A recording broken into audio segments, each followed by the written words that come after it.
My name is Stanley Ferguson. I was a guard at Alcatraz from 1933 to 1942. Today, I'm going to give you some insight into one of the more interesting tales from the prison's history. Over the decades, Alcatraz has seen more than its fair share of daring escape attempts. However, few were as audacious as the one undertaken by 4 inmates on New Year's Eve, 1933. Thought to be the brainchild of an inmate by the name of Albert Arlington, the outrageous scheme was as unlikely as its mastermind.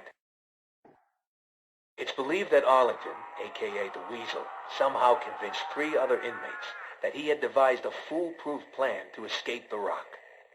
It was a plan that would see them literally taking to the skies on a makeshift aircraft of Arlington's own design.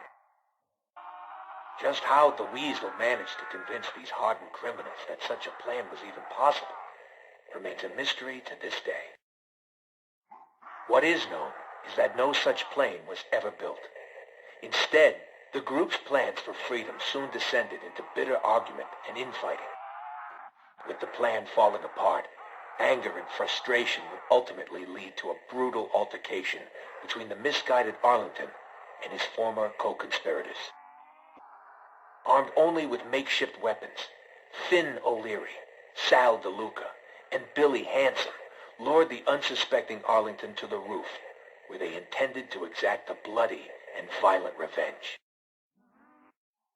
And so it was here, beneath the dark and stormy winter skies, that the hapless Arlington met his grisly end, bleeding to death on the cold concrete roof.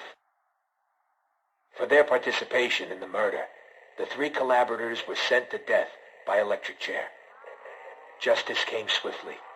On the morning of January 19, 1934, the execution order was carried out.